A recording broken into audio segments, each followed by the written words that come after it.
Então, irmãos, essa harmonia se dá quando as coisas estiver verdadeiramente em conformidade, ou seja, o raciocínio sendo usado corretamente com o entendimento, o raciocínio sendo usado para aquilo que é correto, com a prática que com certeza vai ser correto.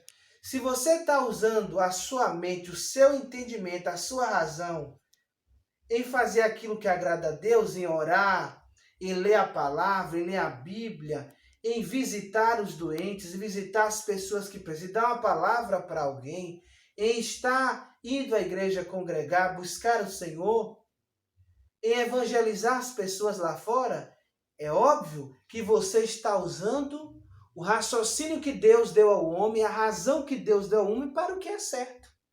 Mas se você não quer saber de Deus, não quer ir à igreja, não quer congregar, não quer evangelizar, não quer orar, não quer se alimentar espiritualmente da palavra, lendo-a, é óbvio que você não está usando a razão da forma correta, a razão que Deus te deu. Você não está usando o entendimento para aquilo que é certo. Como também quando você pratica um ato pecaminoso. Quando você peca, seja qual for o tipo de pecado, por pensamento, por obras, essas atitudes, quando usadas, elas ferem a boa razão que o Senhor nos deu. E por fim, nesse segundo tópico, temos o antes, porém, diz aqui que o nosso Deus é um ser racional, então ele não é de confusão. Então eu e você que servimos a Deus e temos raciocínio do que é correto, temos razão, a razão para entender o que é certo, o que a Bíblia diz que é certo e o que ela condena, nós não podemos ter nenhuma prática espiritual como servo de Deus, como crente, que não esteja em conformidade com a palavra de Deus. Hoje em dia, temos visto várias práticas consideradas espirituais que não têm achado amparo nesta palavra. E aqui está a nossa única regra de fé e prática. Então, todo o nosso culto a Deus, começando no nosso entendimento, dentro da nossa casa, na rua, aonde for, até na igreja, deve estar em conformidade com esta palavra. Tudo o que fizermos como culto a Deus, como adoração a Deus, como prática de fé, precisa estar amparado na razão que Deus nos deu, no entendimento que o Senhor nos concedeu. E para esse entendimento ser correto, essa razão se pautar pelo que é correto, temos a palavra de Deus. Por fim, o terceiro ponto do segundo tópico diz: o culto racional agrada a Deus. Claro que agrada, pois está sendo feito de forma correta, que eu já expliquei aqui. Se está usando o entendimento para o que é certo, não para pecar, mas para cumprir com o que a palavra de Deus diz, ou se estivermos fazendo aquilo que a palavra de Deus nos respalda como certo, é óbvio que Deus se agradará. Então, aqui diz, a nossa adoração a Deus tem de ser perfeitamente entendida, explicada e praticada. Nós estamos vendo aí, apesar de que alguém que não é servo de Deus ainda não entender as coisas espirituais, mas temos visto hoje em diversas igrejas e em todos os segmentos das igrejas, nós temos visto hoje práticas que se dizem ser espirituais, cultos que se dizem ser espirituais, que na realidade foge do que a nossa única regra de fé e prática diz, que é a palavra de Deus. Isso não pode acontecer, porque Como já aprendemos aqui hoje, Deus nos deu razão. Deus nos deu raciocínio para saber o que é certo e errado. E além de nos dar o entendimento, de nos dar o raciocínio, de nos dar razão para entender o que é certo e o que não é errado, a própria palavra é quem diz. É quem orienta o nosso raciocínio, orienta a nossa razão. Então, Deus não é Deus de confusão e Ele requer de nós uma espiritualidade correta, certa, feita com o bom, correto e adequado entendimento. E aqui, como disse o comentarista desta lição, a nossa prática tem que ser entendida entre nós, crentes, entre nós cristãos, na igreja. Temos que entender o que está acontecendo em um culto. E as pessoas que também nos visitam. Não é porque não são crentes que precisam, que devem ficar sem desconhecer o que está ali acontecendo. É necessário as pessoas entenderem, pois uma verdadeira prática espiritual, um verdadeiro culto com base bíblica, na igreja, em qualquer lugar que estejamos, nós como servos de Deus, e ali esteja uma pessoa que ainda não é crente, que não serve ao Senhor, possibilitará que ela também tome a decisão de aceitar a Jesus Cristo. Porque tudo que ali acontecer deve ser compreendido por nós, entre nós, crentes, e pelas pessoas que também nos visitam. E aqui diz, de outra forma, se a prática espiritual não for assim correta, não terá valor algum. Aqui diz, aliás, o culto cristão mais racional de todos, apesar de parecer para os incrédulos escândalo e loucura. Mas temos visto aí hoje que para muitas pessoas que não conhecem a Deus, que não servem ao Senhor, ainda não é crente, muitos cultos, muitas práticas espirituais de muitos crentes por aí, em várias partes deste país e no mundo afora, têm fugido do que a palavra de Deus diz. E na realidade, tem escandalizado e tem chegado aos olhos das pessoas como algo horrendo, algo horrível, algo que as pessoas que não conhecem o Evangelho, apesar de não estar na igreja, sabem que foge do que a palavra de Deus diz. E é considerado verdadeiramente coisas loucas e escandalosas para quem professa e confessa, para quem prega o nome e o Evangelho de nosso Senhor e Salvador Jesus Cristo. Passando aqui ao terceiro tópico, aqui diz a sociabilidade humana. Meus queridos e queridas, Deus fez o homem para se associar às pessoas.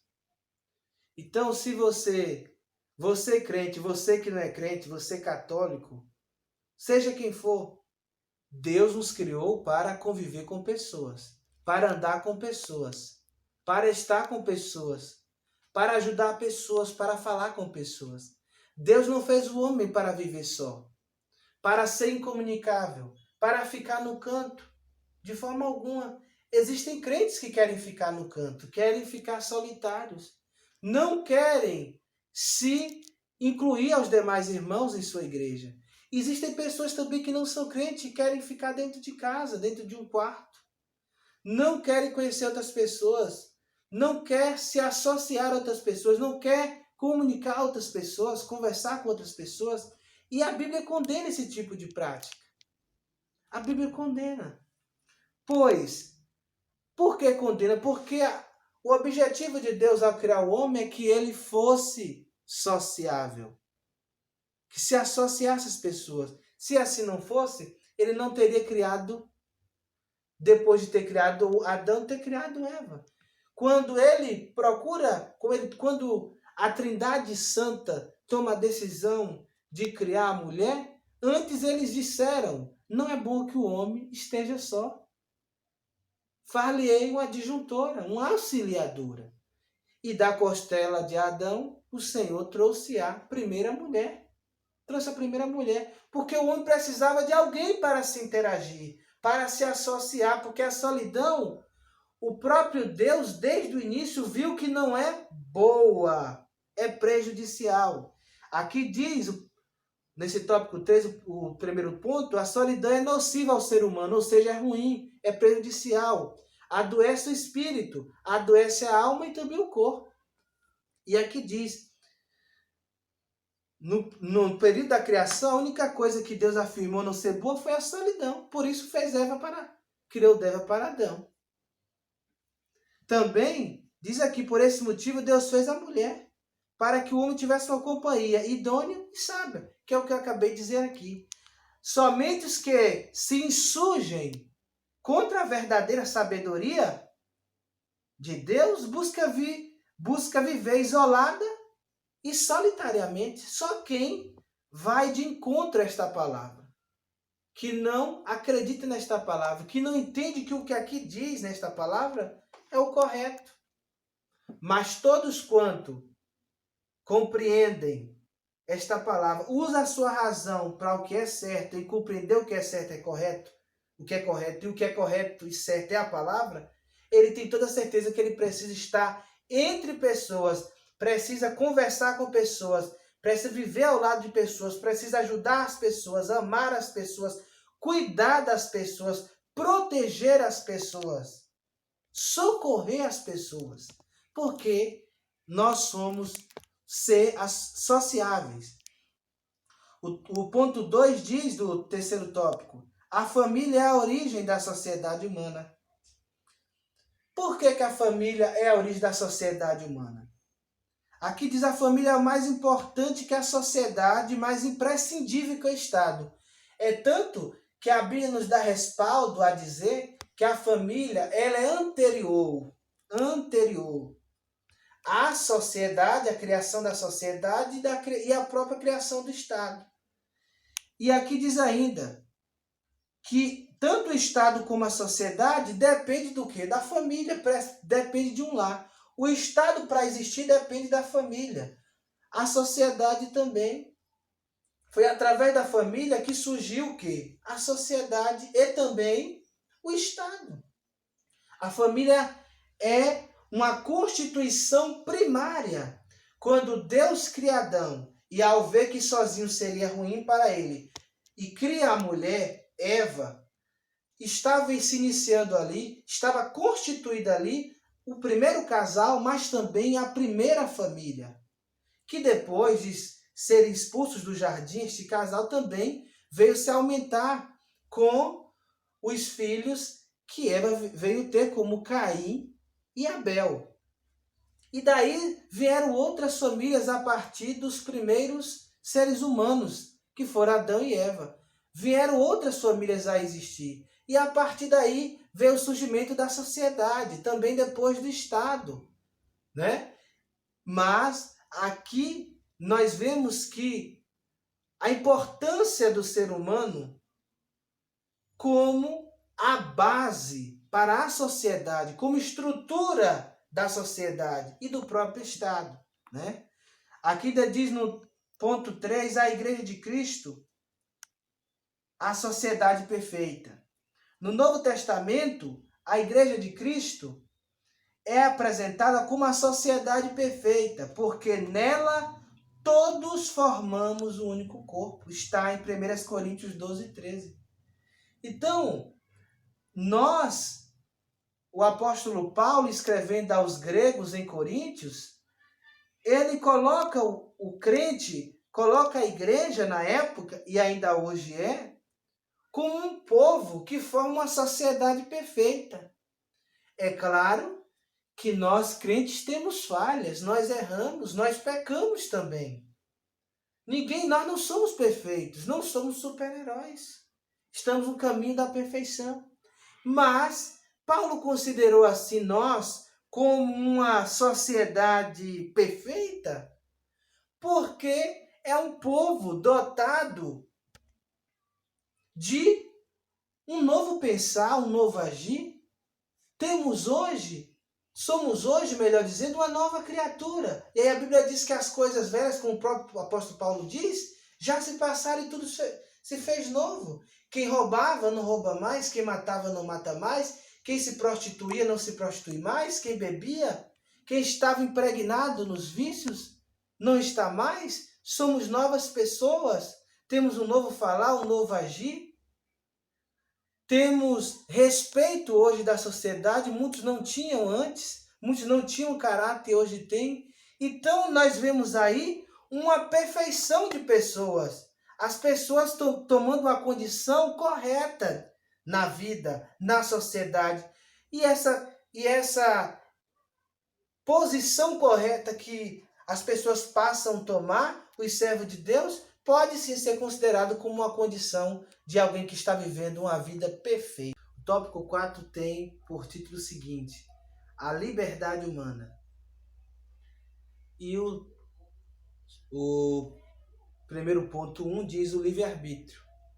O livre-arbítrio pode ser definido como a capacidade humana de tomar livremente uma decisão. O texto aqui é escrito pelo comentarista, o pastor Cláudio Honor de Andrade, é muito claro. Desde o início da criação, o Senhor deu ao homem, melhor dizendo, livre-arbítrio.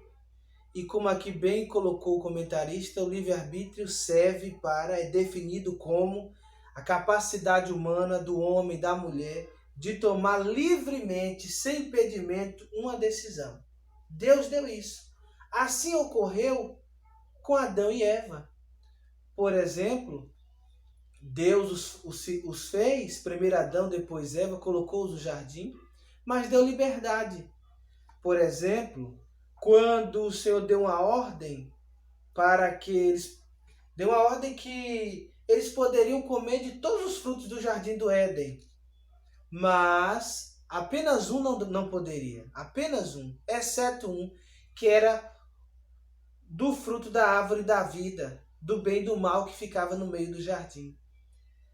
Ali havia, sim, podemos dizer assim, a primeira experiência do homem em ter livre-arbítrio para decidir o que quiser fazer. Ali havia, como hoje há. Eu e você somos livres para fazer o que é certo ou não. Olha a questão de novo da razão que Deus deu ao espírito humano, ao entendimento. Eu e você temos a razão e podemos usá-la para o que é correto, o que é certo, para obedecer a Deus ou não obedecer. Isso se chama livre-arbítrio. Poder usar a razão para o que agrada a Deus ou que deixa de o agradar. Você tem liberdade de agradar a Deus como de desagradar. Então, o ser humano ele tem livre-arbítrio em querer ser um servo de Deus ou não. De querer os céus ou o inferno. De tomar sua decisão hoje de servir a Jesus, de estar ao seu lado, aceitando como único suficiente Salvador, não. Ou continuar na vida que está. Sem compromisso com Deus, sem compromisso com a sua palavra. O ponto 2 do penúltimo tópico de hoje diz o ato de decidir. O ato de decidir, que é esse livre-arbítrio que estamos falando aqui, que é a definição de fazer o que quiser. Mas a gente sabe que apesar de Deus ter nos dado o livre-arbítrio de fazer o que quiser, nem tudo nós podemos fazer. Quem disse isso foi o apóstolo Paulo. Tudo me é lícito, mas nem tudo eu posso fazer. Eu tenho livre-arbítrio para fazer tudo, mas nem tudo eu posso fazer. Eu tenho livre-arbítrio de pecar, mas eu não posso pecar. Apesar de ser um pecador, mas não posso ficar na prática do pecado como servo de Deus.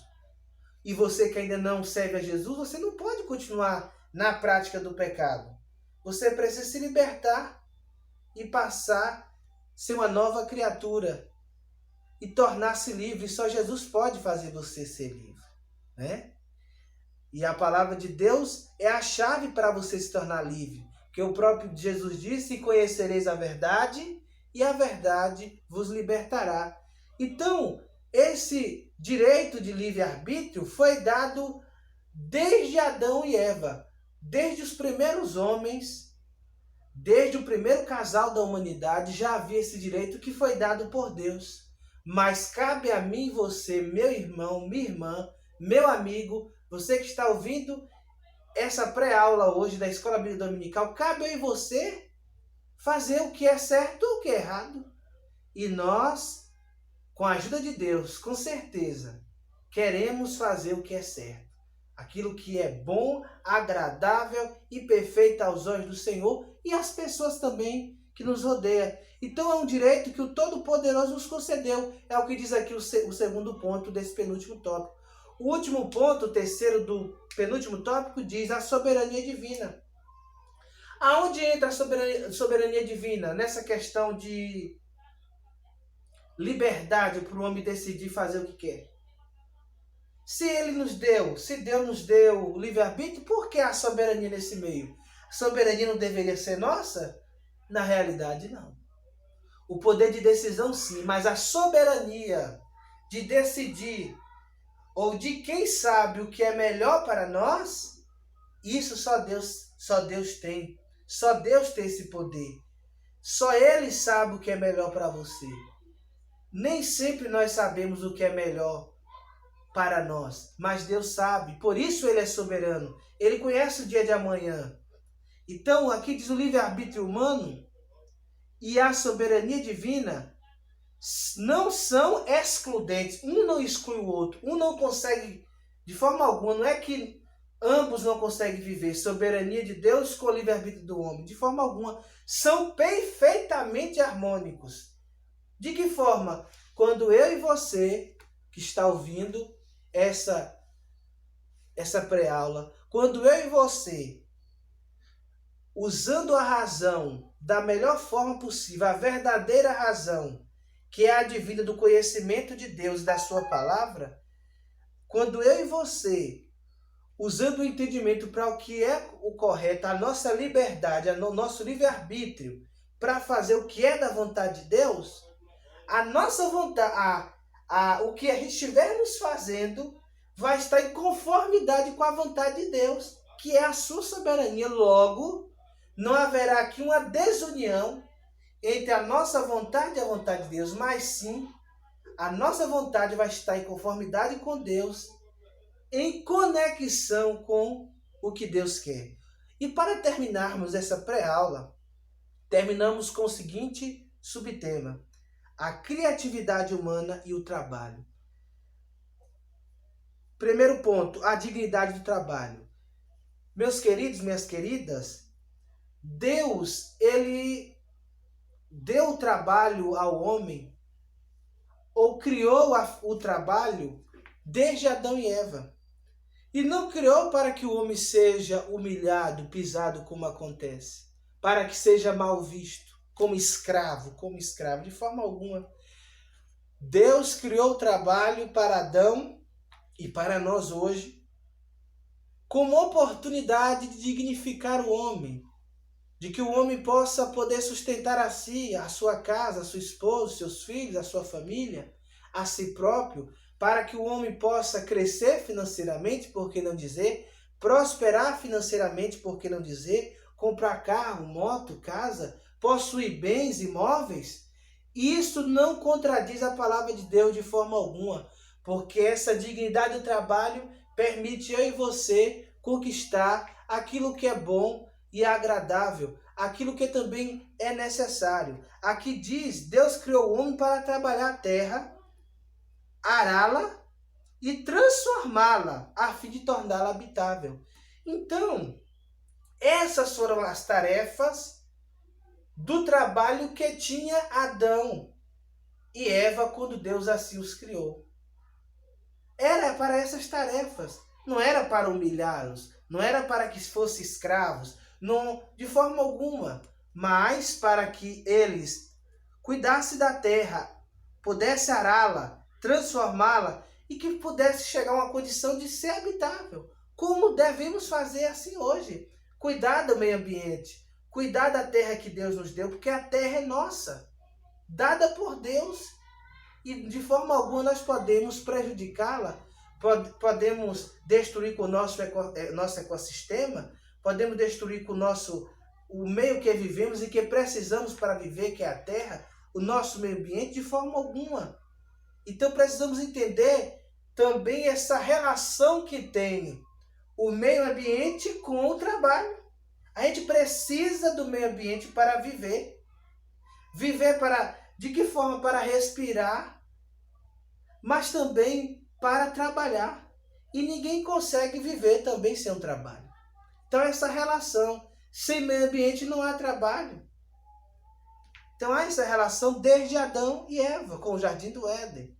Aqui diz, por conseguinte, o trabalho não é um castigo, devido ao pecado de Adão, como muitos pregam por aí e pregam erroneamente.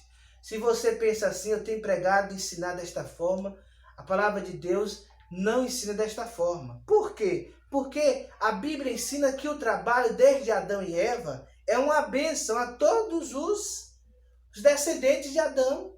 A todos nós é bênção. Bênção por quê? Porque através dele nós somos dignificados. Nós conseguimos honrar os nossos compromissos. Podemos nos alimentar. Podemos sobreviver aqui na terra. Através dele, eu e você podemos conquistar tudo aquilo que eu já citei aqui em questões de bens materiais. Pois o trabalho permite isso. Então há quem ensine que o trabalho é consequência da desobediência de Adão e Eva ao ter comido do fruto proibido. De forma alguma.